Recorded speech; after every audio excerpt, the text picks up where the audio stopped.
Evet, hac ibadeti biz Müslümanlara Rabbimizin bizden istediği 5 esastan bir tanesini teşkil etmekte. Yani İslam'ın 5 şartından bir tanesi de hac ibadetini yerine getirmemizdir.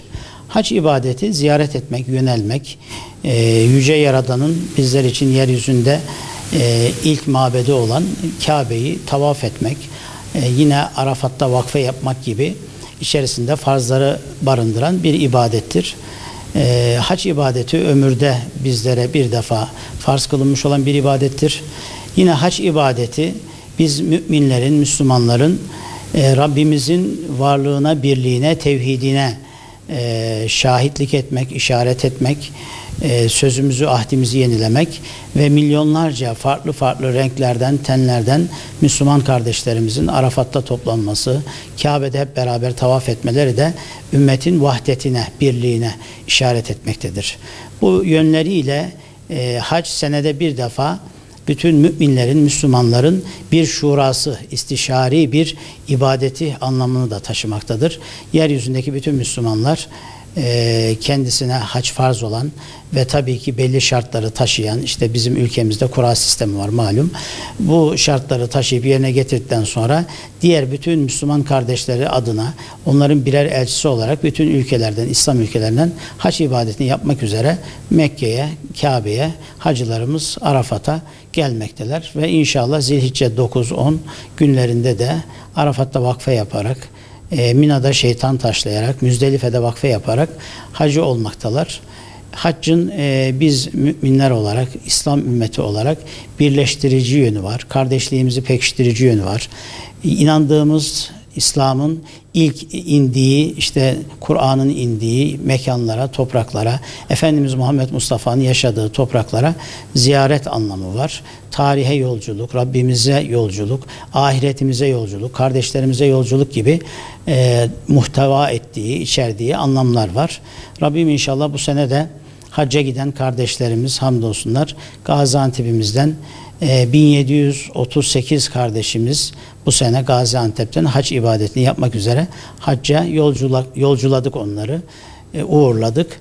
İnşallah salimen ganimen haçlarını yerine getirerekten, hacı olaraktan tekrar Rabbim geriye dönmeyi nasip eylesin bu kardeşlerimize. Antep'imizden dediğim gibi 1738 hacı adayı kardeşimizi en son cumartesi gece buradan uğurladık ayın 20'sinde. Şimdi hacılarımız buradan Gaziantep Havalimanımızdan uçakla Cidde Havalimanı'na, oradan da Mekke'ye otobüslerle intikal ediyorlar. Hacılarımız hepsi 2 kişilik, 3 kişilik ya da 4'er kişilik odalarda konaklayacaklar. Otellerimizle Kabe arasında inşallah yine otobüslerle kendilerine servisler sağlanıyor. Ve sonrasında inşallah yemekleri sabah ve akşam olmak üzere kendilerine ikram ediliyor. Diyanet İşleri Başkanlığımız hac organizasyonu eliyle. Yine öğlenleri de kumanya hacılarımıza ikram ediliyor. Hacılarımız yine başlarında kafile başkanlarımız, grup hocalarımız, bayan irşat görevlisi hoca hanımlar vasıtasıyla da önderliğinde kendilerine hac ibadetlerini noksansız bir şekilde yapacak şekilde hocalarımız tarafından rehberlik hizmetleri sunuluyor.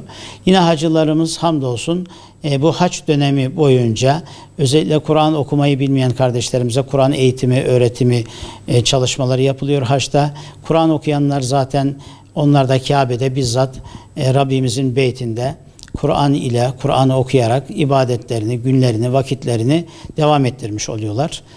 Bütün bu hizmetler noktasında hem Diyanet İşleri Başkanlığımız hem de tabii Diyanet İşleri Başkanlığımızla birlikte orada hizmet götüren TURSAB'a bağlı şirketler var. Bu şirketler de aynı şekilde Diyanet'in yaptığı hizmetleri yapma peşinde, gayretinde. Onlar da kendilerini tercih eden hacı kardeşlerimize hizmet sunmaktalar. Bu şekilde bizler inşallah 2019 yılının da geçtiğimiz zamanlarda olduğu gibi, yıllarda olduğu gibi hacılarımızın sağlıkla, sıhhatle, kazasız belasız hacı olaraktan tekrar memleketimize, Gaziantep'imize dönmelerini Rabbimden niyaz ediyoruz. Rabbim inşallah bütün hacca giden kardeşlerimizi haçlarını mebrur eylesin. İnşallah gitmek için sıra bekleyen kardeşlerimiz de hayli var. Onlar da Rabbim bir sonraki yılda inşallah kendilerine hac nasip etsin diyorum. 2019 yılı hac mevsimi ve tabi hac mevsimi deyince kurban da hemen aklımıza geliyor. Kurban mevsimi, ikisini birlikte inşallah bu sene kazasız belasız bütün ümmeti Muhammed'in vahdeti içerisinde Rabbimizin rızası doğrultusunda Rabbim hac mevsimini de kurban ibadetini de bizlere, Müslümanlara hayırlı eylesin, mübarek eylesin.